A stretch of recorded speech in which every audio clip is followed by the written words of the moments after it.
ఇక్కడ కూర్చున్నప్పుడు మనకు అర్థమైపోతుంది. కాబట్టి ఇప్పుడు మీ నా దేనికి పెట్టాలి, ఏదేమైనప్పుడు కూడా దేవుడు ఇచ్చినటువంటి అవకాశాన్ని బట్టి దాన్ని బట్టి కూడా జాగ్రత్తగా 10 నిమిషాలు దేవుని వాక్యం మీద దృష్టి నిలపాలి. ఇక్కడ కూర్చున్నటువంటి ప్రతి ఒక్కరు కూడా ఆలోచనలు మాటలు పెట్టి ఆ సేపు దేవుడు మనం ప్రేమించి స్థలానికి ఇక్కడ దాకా తీసుకొచ్చాడు కాబట్టి మనతో ఏదో అవసరం ఉంది. ఈ స్థలంలో కూర్చొని మనము దేవుడికి అవసరమైన వారు అని ఉన్నాం. కాబట్టి వచ్చిన మనం కూడా వినేవారుగా, విన్నాన్ని మన హృదయంలో అర్థం చేసిన వారుగా ఉండాలి. Praise the lord. హల్లెలూయా. మంచిది దేనికి బిడ్డలారా, మనకు కావలితో వస్తుంది, జ్ఞాపకం చేసుకోవాలా. Praise the lord. మరి పరిశుద్ధ గ్రంథం ప్రేమ నాదరికి బిడ్డలారా, మనకు చాలా విషయాలు కూడా మనకు తెలియపరుస్తుంది. వాస్తవం కదా, ఎటువంటి గోరె పాకువైన పరిశుద్ధ గ్రంథము చదివితే మారే వాళ్ళు చాలా మంది ఉన్నారు. కానీ ఈ రోజున అన్ని విషయానికి మనం సమయాన్ని కేటాయిస్తాం. కానీ బండి కొనాలన్నా సమయం ఇస్తాం, పొలం కొనాలన్నా సమయం ఇస్తాం, మన అవసరాలు ప్రతి విషయంలో కూడా మనము సమయాన్ని ఇస్తాం. కానీ మన జీవితాలు మార్చే, మన బ్రతుకులు మార్చే, నిన్ను నన్ను నిత్య జీవానికి తీసుకువెళ్ళే ఈ పరిశుద్ధ గ్రంథాన్ని ఒక 5 నిమిషాలు కూడా మనం కేటాయించలేకపోతున్నాం.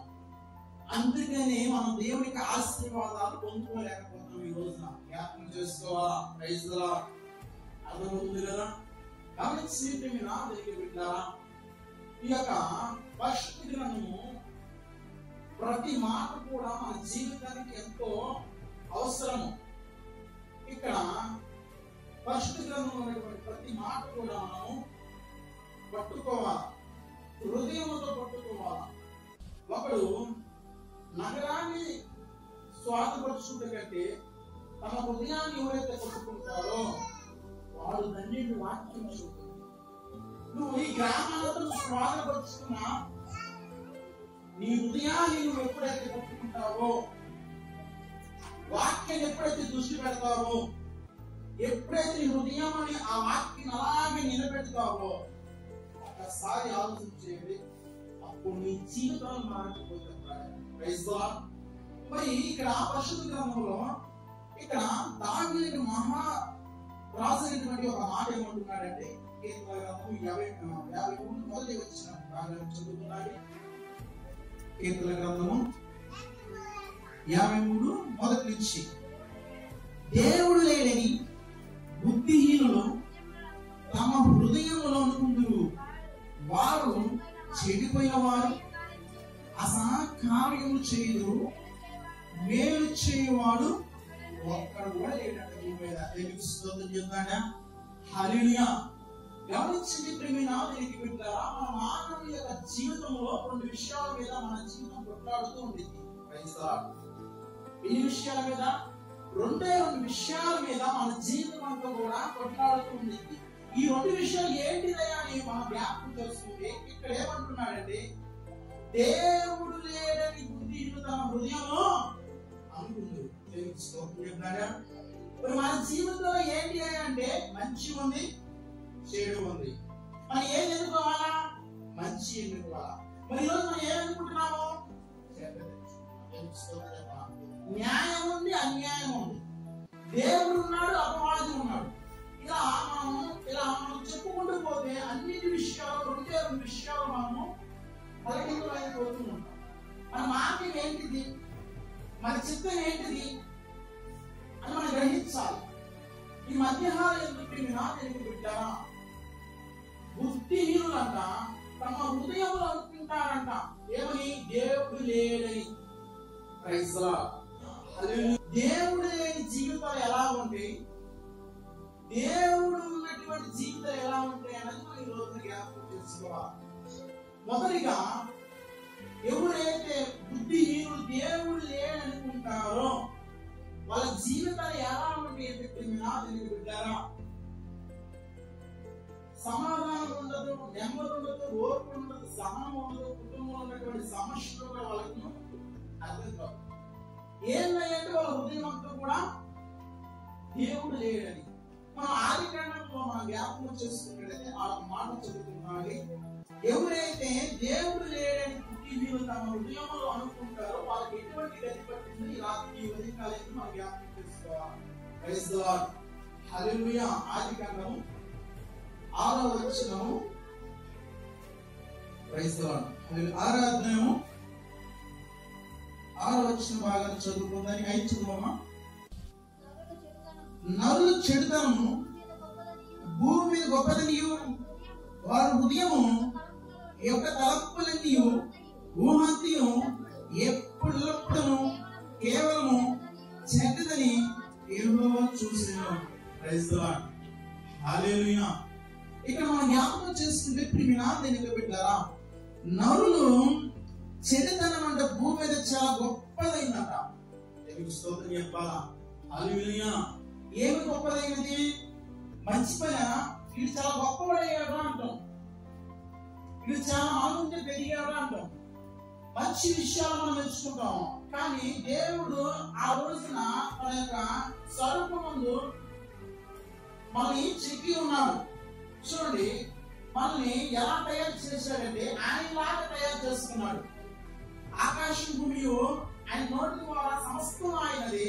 కానీ అందులో మనిషి సుమా, కానీ ఇష్టంగా మనం ప్రేమించి ఆయన అరచేతులు మనం చెప్పుకొని ఉన్నాడు అని ఎలా మనం ఉండాలని తన పోలిక చొప్పున మనం నిర్మించాడు.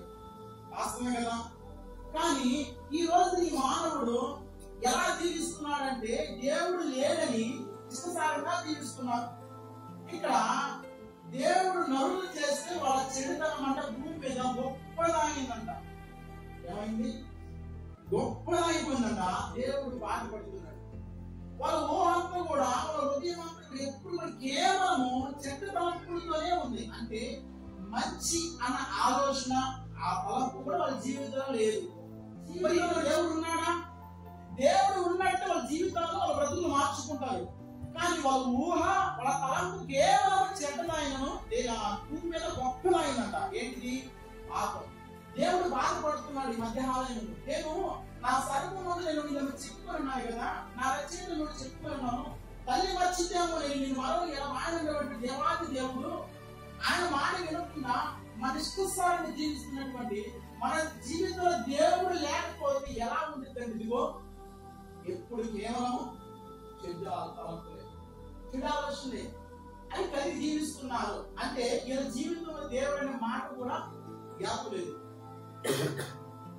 కాబట్టి దేవుడు సంతాపం పడుతున్నాడు. అరే, ఆ బిడ్డలు నేను ఇలా తయారు చేస్తే వీళ్ళేంటి ఇలా నా మీద తిరగబడుతున్నారు, మంచి చేద్దామని ఒక్కడు కూడా ఆలోచన లేదు. ఆ మంచిగా న్యాయంగా ఒక్కడు కూడా ఆలోచన లేదు. అటువంటి సమయంలో దేవునికి బిడ్డ దేవుడు ఒక నిశ్చయించుకున్నాడు. ఎలాగైతే నవాబును దేవుడు ఏర్పరుచుకున్నాడు ఆ దినంలో.